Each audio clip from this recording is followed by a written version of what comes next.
I always like to experiment with ways to reduce waste. Recycling and reusing are great strategies to incorporate in your gardening to make your garden more sustainable, both environmentally and economically. I had some plastic salad boxes laying around, and I wanted to give them a second life. Since growing enough lettuce or salad greens during winter here in Maryland can be a bit challenging without a greenhouse, we end up resorting to store-bought produce during the bleak months of December to March. Indeed, it is unfortunate that single-use plastic is used to house perishable leaves. So I wanted to test out the idea of using these plastic containers as trays for raising seedlings. I decided to cut up and connect the lids as a grid or grate to segment the growing spaces into small pockets that could contain the roots of each plant separately. That would, in theory, make the process of planting out easier.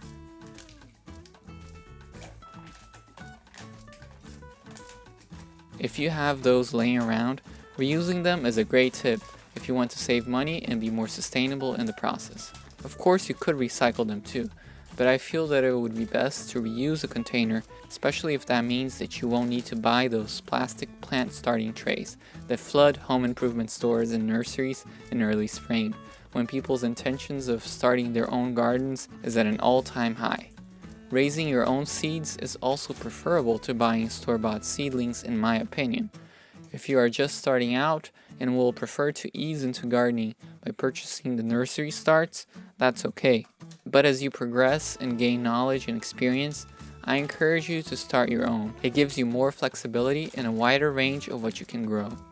It will also save you money. I'm making my system here without drainage holes in the bottom, but I would advise you don't do that.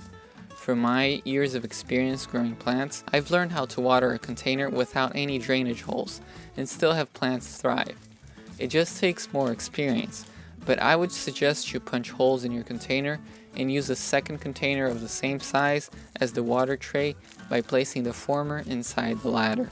With the plastic grid complete, I filled up my container with good potting soil. When planting out seeds, you need a rather light and well-draining substrate. Using heavier clay garden soil will most likely spell disaster. If you are just starting out, I would definitely suggest you purchase some light potting mix or seed starting mix. A bit goes a long way. You can mix your own also from different components you can buy, like perlite, sand, peat moss, etc. But unless you want to make a lot of starting mix, I don't see a reason to do so.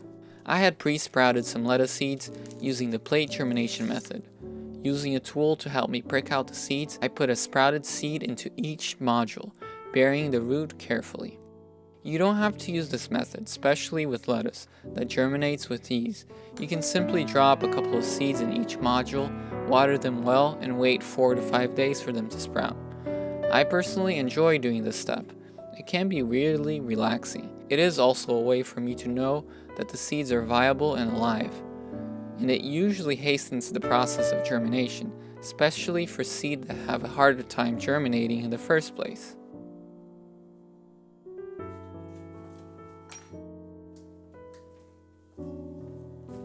I had another plastic tray to sow into, but I wanted to experiment with a different substrate, a much more sustainable one, homemade compost. Seeds can be started in 100% homemade compost that is well aged and well draining. I usually dump my kitchen scraps into a pile in the backyard and allow it to compost away without much interference. After about a year or so, all the kitchen scraps turn into a beautiful dark and spongy medium that is a lot like potting mix. Of course, since I add tougher carbon-rich materials to my pile, like sticks and branches, mango pits, and coconut shells, they do take longer to fully decompose, so I usually have to pick around those. I also find those ubiquitous plastic fruit labels that just end up in the pile despite our efforts to remove them. By this stage, the compost should not have any bad smell. It just smells like good earth. The only problem is that I usually don't have enough of it since most of the initial volume vanishes as the material decomposes. It is still amazing to think that all the trash we don't want, material we give no value to, can become a most desirable garden additive. Many people call compost black gold for the garden, and it certainly deserves the title. I wanted to test out this homemade compost versus the store-bought organic potting mix. My goal would be to produce enough homemade compost to replace all of my potting mix needs. It would be a much better sustainable option. I would not need to purchase and lug around soil wrapped in single-use plastic.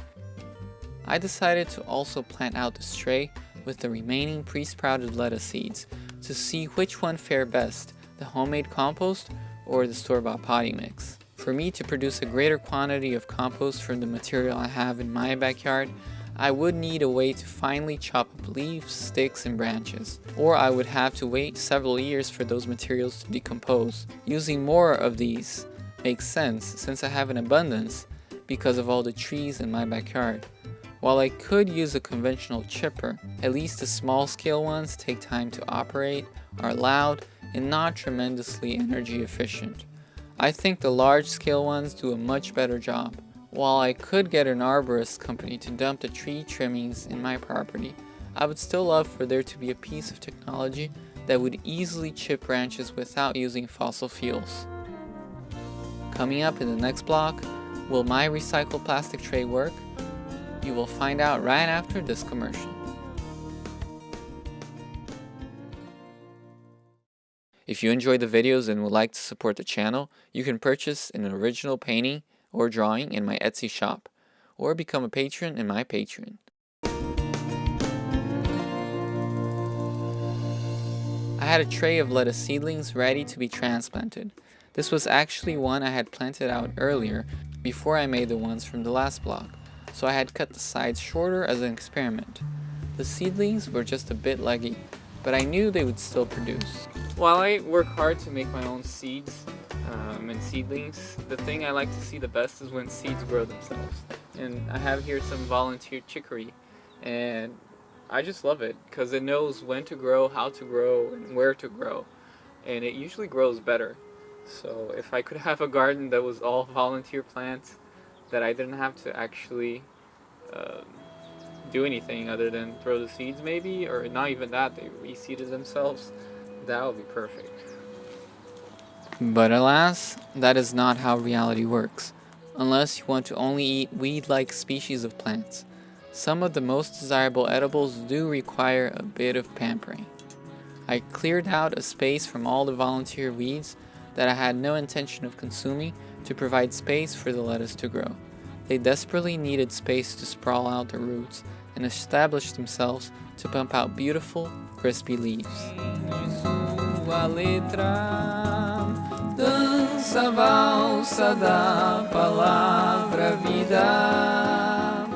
But I can't really complain about weeds. They do provide winter cover for the soil.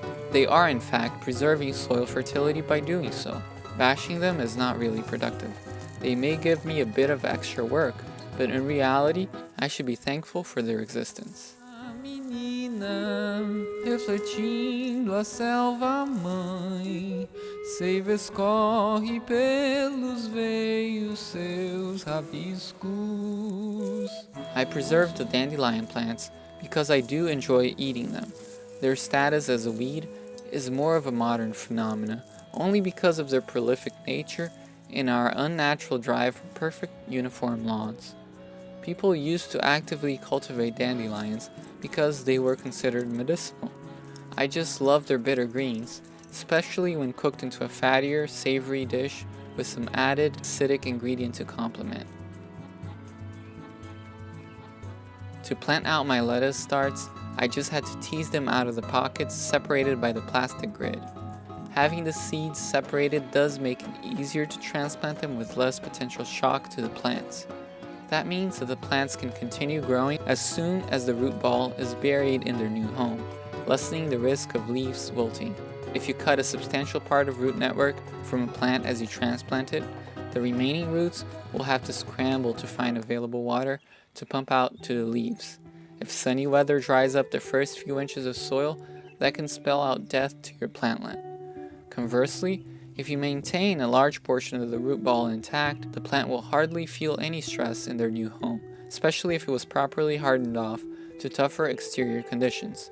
That being said, I think that using separate cups with individual plants will yield bigger, more robust seedlings, in general because they get to develop better root balls that are kept intact when planting out. I was confident that the system would still provide me with a good lettuce crop, since lettuce seedlings can weather a bit more stress when they are first growing than other plants. Lettuce has many fibrous roots instead of one central taproot. Usually plants with large taproots have a harder time adapting to changing conditions when transplanted. Of course, they are more drought resilient when growing in the same spots precisely because of the stronger taproot that is able to drill deeper into the soil to mine water from the subsoil.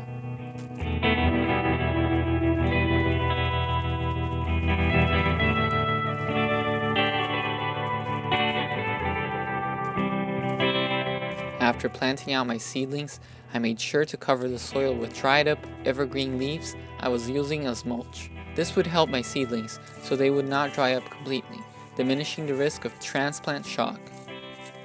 I was curious to see how this lettuce would fare, to see if my recycled salad box plant tray would be a viable solution to starting salad greens. Using plastic pots is commonplace in the gardening world because plastic pots work. They preserve moisture, are lightweight, don't break, and are flexible. They are also cheap. Their only and main problem is that they don't biodegrade and aren't usually really recycled, just downcycled or dumped in landfills. They impact wildlife, especially in our waterways and oceans. For those reasons, we are in desperate need for a new technological solution. While as home gardeners we can technically become 100% plastic free, as was the case 100 years ago, a new plant-based plastic-like material that would eventually biodegrade into pollution-free compost is our modern holy grail. In the next episode, I will share what happened to my experiment with homemade compost versus store-bought potting mix, so stay tuned.